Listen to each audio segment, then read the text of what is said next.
Game of thrones देखना अभी start ही किया है आपने, और आपको ये शो देखने में बहुत मज़ा भी आ रहा है। लेकिन गेम ऑफ थ्रोन्स की जो स्टोरी है वो ज़रा सी कॉम्प्लिकेटेड है, जिसकी वजह से आपको कुछ कुछ डाउट्स आते होंगे, जैसे आखिर ये मैड किंग एरिस टारगेरियन है कौन, और लोग इसे मैड किंग क्यों बुलाते हैं। ऐसा क्या पागलपन या फिर कांड ये करके रखा था जिसके बाद से सभी लोग इसे मैड किंग बुलाने लगे।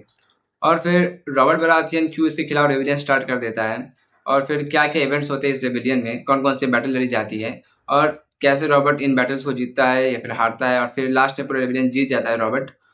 और कैसे रॉबर्ट फिर नया किंग बन जाता है पूरे के पूरे वेस्टेरोस का, और ये डेनेरीज और विसेरिस टारगेरियन का क्या रिलेशन है मैड किंग के साथ, और ये लोग दोनों विंडोज तक कैसे पहुंच गए। और सबसे इम्पोर्टेंट सवाल ये कि जेमी लैनिस्टर ने मैड किंग को क्यों मारा, क्योंकि जिमी लैनिस्टर ने तो मैड किंग की प्रोटेक्शन की ओथ ली हुई थी। तो फिर ऐसा क्या हो जाता है जिसके बाद जिमी लैनिस्टर अपना ओथ तोड़ देता है और मैड किंग को मार देता है। तो चलिए जानते हैं इस वीडियो में।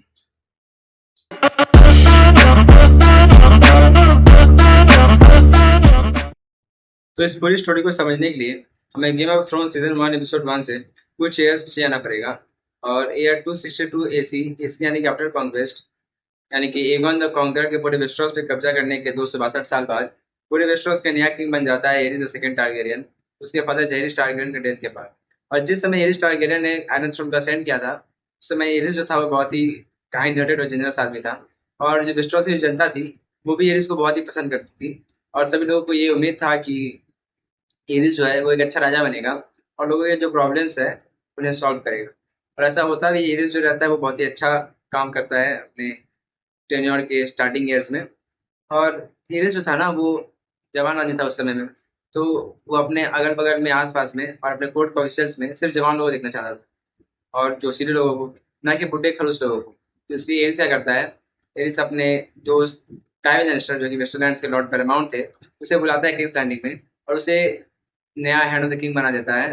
पूरे के पूरे वेस्टरॉस का। और ये नहीं पता, मैंने बता दूं कि ये जो हैंड ऑफ द किंग की जो पोजीशन होती है वो पूरे वेस्टरॉस में किंग के बाद सबसे ज़्यादा पावरफुल पोजीशन होती है। और जो हैंड ऑफ द किंग जो बनता है उसे ही पूरे वेस्टरॉस के जितने भी काम धाम बिजनेसेस और सारे जो पावर्स और सभी लोग एक साथ रहे ये सब देखना रहता है, मतलब जितना भी काम रहता है सब हैंड ऑफ द किंग ही संभालता है। तो टाइविन और एरिस जो रहते हैं दोनों बहुत ही अच्छे दोस्त रहते हैं, और दोनों ने साथ में मिलकर फिफ्थ ब्लैकफायर रेबेलियन में लड़ाई लड़ी थी, जिसके बाद से दोनों की दोस्ती और बॉन्डिंग जो थी वो और भी गहरी हो गई थी, और दोनों एक दूसरे को बहुत ज़्यादा ट्रस्ट करने लगे थे। और टाइविन जो था वो बहुत ही कॉम्पिटेंट आदमी था, और उसने फिर वेस्टरलैंड्स में जब रेन टार्विक रिवोल्ट हुई थी तो टाइविन ने बहुत ही आसानी से रेन टार्विक रिवोल्ट को सप्रेस किया था। इसके बाद से इसको और भी भरोसा हो गया था कि ये जो टाइविन जो है वो बहुत ही अच्छा हैंड ऑफ द किंग बनेगा, और फ्यूचर में अगर कभी किसी हाउस ने या फिर किसी लॉर्ड ने रेबिलियन कर दिया अगर आयरन थ्रोन के खिलाफ में, तो टाइविन जो है वो उस रेबिलियन को आसानी से सप्रेस कर देगा।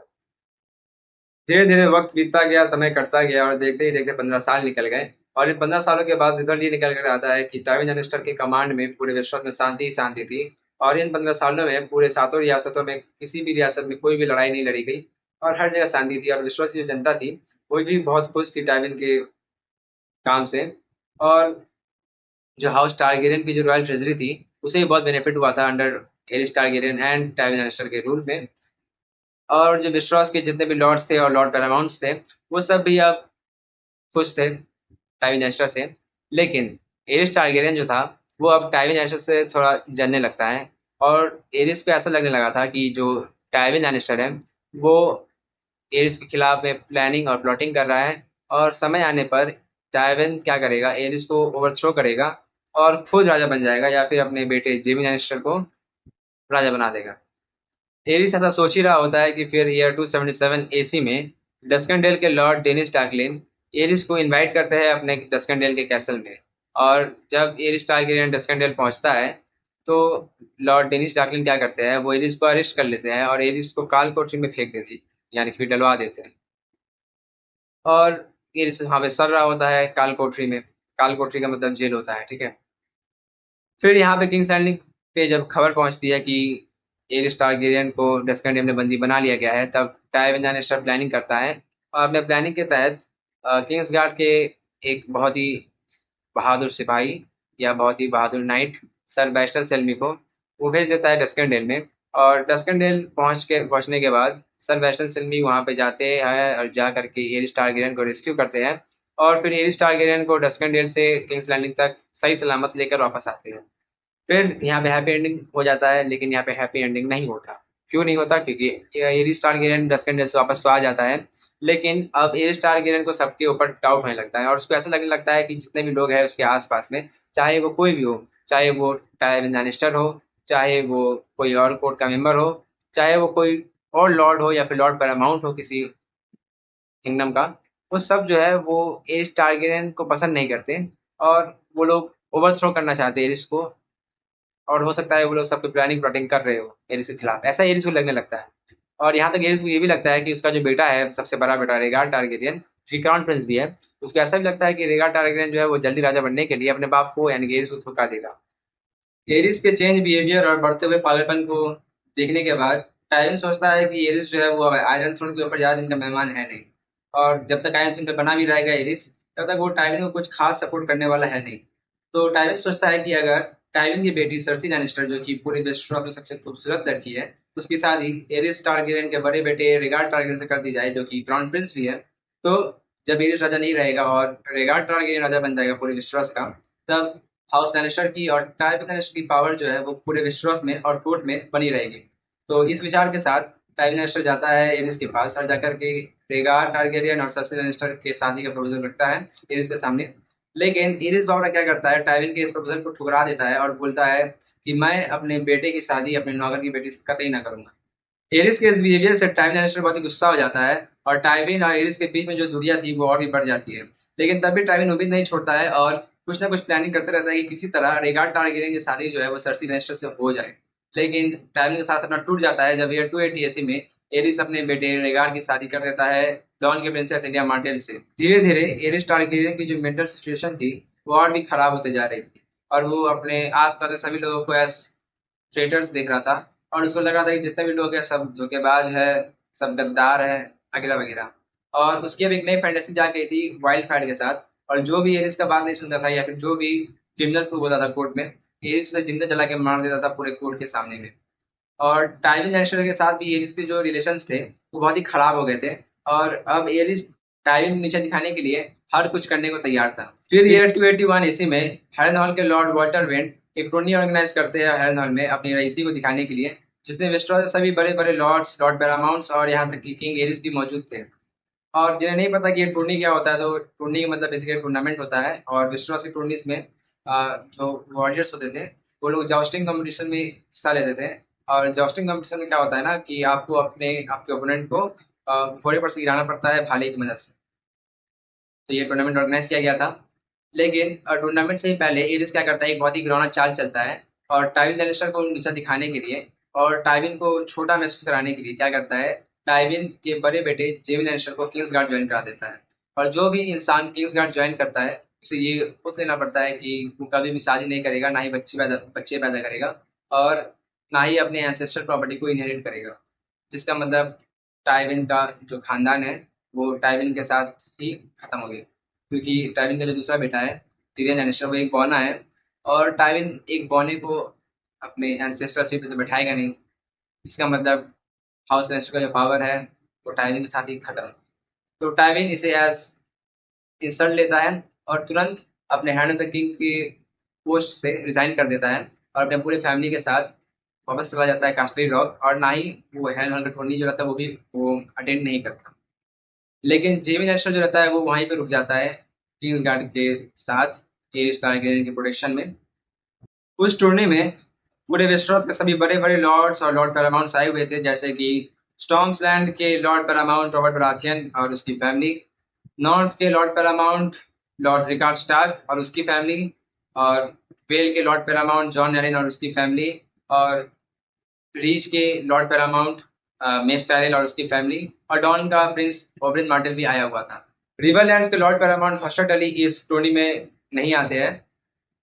कुछ पर्सनल इशूज की वजह से, और टाइविन लैनिस्टर भी इस टूर्नी को अटेंड नहीं करते हैं। मतलब हाउस टली और हाउस लैनिस्टर जो रहता है वो इस टूर्नी को अटेंड नहीं करता है। उस समय हॉस्टर टली की बड़ी बेटी कैटरीन टली की शादी विंटरफेल के लॉर्ड रिकार्ड स्टार्क के बड़े बेटे ब्रेंडन स्टार्क से फिक्स हो गई थी, और ब्रेंडन स्टार्क की बहन लियाना स्टार्क की शादी स्टॉर्म्स एंड के लॉर्ड और स्टॉर्म्स लैंड के लॉर्ड पैरामाउंट रॉबर्ट बराथियन के साथ फिक्स हो गई थी।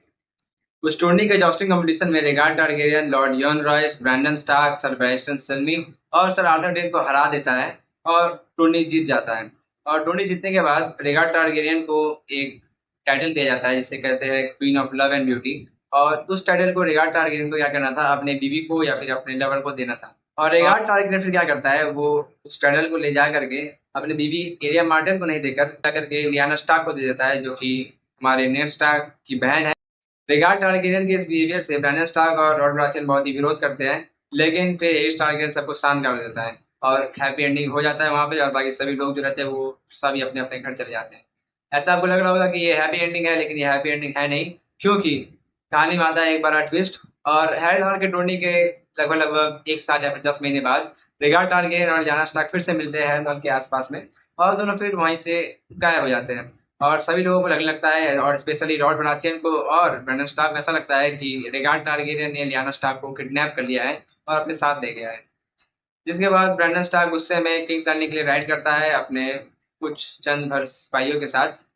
और फिर ब्रेंडन स्टार्क किंग्स लैंडिंग पहुंचने के बाद एरिस के सामने जाकर चिल्ला चिल्ला करके बोलता है कि रेगार्ड टारगेरियन कहाँ है, रेगार्ड को बाहर निकालो, मैं उसे मार डालूंगा,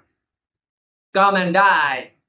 तो फिर एरिस वगैरह क्या करता है, वो ब्रेंडन स्टार्क को तुरंत ही अरेस्ट कर लेता है और फिर काल कोठरी में फेंक देता है। और विंटरफेल के लॉर्ड रिगार्ड स्टार्क को लेटर लिखता है और बोलता है कि अपने बेटे को बचाने आ जाओ। तो विंटरफेल के लॉर्ड रिगार्ड स्टार्क आते हैं किंग्स लैंडिंग में अपने फिर कुछ चंद भर सिपाहियों के साथ, और एरिस से रिक्वेस्ट करते हैं कि मेरे बेटे ब्रेंडन स्टार्क को माफ कर दो और उसे बाइज्जत बरी कर दो। लेकिन एरिस बोलता है कि नहीं, तुम्हारे बेटे ब्रेंडन स्टार्क ने गद्दारी की है,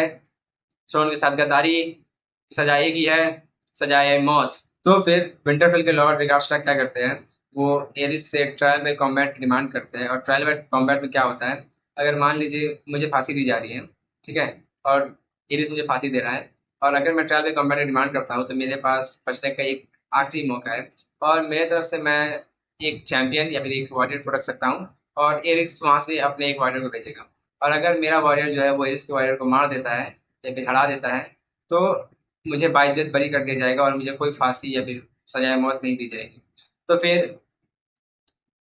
ब्रेंडन स्टार्क के लिए लॉर्ड रिगार्ड स्टार्क अपने आप को चैंपियन डिक्लेयर करते हैं और ब्रेंडन स्टार्क के बिहाफ में लड़ाई लड़ते हैं। और एरिस लाउरा क्या करता है, एरिस अपने तरफ से फायर को चैंपियन डिक्लेयर कर देता है और भरी सभा में ब्रेंडन स्टार्क के बाप रिगार्ड स्टार्क को जलाकर मार देता है। और फिर ब्रेंडन स्टार्क भी मर जाता है। और जब इस इंसिडेंट के बारे में रॉबर्ट बराथियन और नेड स्टार्क को पता चलता है, तो वो लोग दोनों आयरन थ्रोन से रिबेल कर जाते हैं और रिबेलियन स्टार्ट करते हैं। और उस समय रॉबर्ट बराथियन और नेड स्टार्क दोनों ही वेल के एरी में थे लॉर्ड जॉन एरिन के पास। तो इस बात का एरिस को पता चल जाता है, तो फिर एरिस लॉर्ड जॉन एरिन को एक लेटर लिखता है और जॉन एरिन को ऑर्डर देता है कि मुझे इसी वक्त रॉबर्ट और नेड स्टार्क दोनों के सर काट के दो। लेकिन लॉर्ड जॉन एरिन एरिस के इस ऑर्डर को निग्लेक्ट कर देते हैं, क्योंकि रॉबर्ट और नेड दोनों ही जॉन एरिन के पास बचपन से रह रहे थे, और जॉन एरिन ने ही रॉबर्ट और नेड को सारे हथियार चलाने की ट्रेनिंग दी थी। और जॉन एरिन के खुद के कोई बच्चे नहीं थे, इसलिए जॉन एरिन ने रॉबर्ट और नेड को अपने बच्चों की तरह पाला था, और वो अपने बच्चे जैसे स्टूडेंट को मार तो नहीं सकते ना, इसलिए लॉर्ड जॉन एरिन एरिस के ऑर्डर को निग्लेक्ट कर देते हैं और रेबेलियन स्टार्ट करते हैं फाइनली। आगे की स्टोरी जो है वो इससे ज़्यादा इंटरेस्टिंग है, और आगे की जो स्टोरी है वो आप सभी को पता चल जाएगा अगले आने वाले कुछ दिनों के अंदर। तब तक के लिए जय हिंद, जय भारत।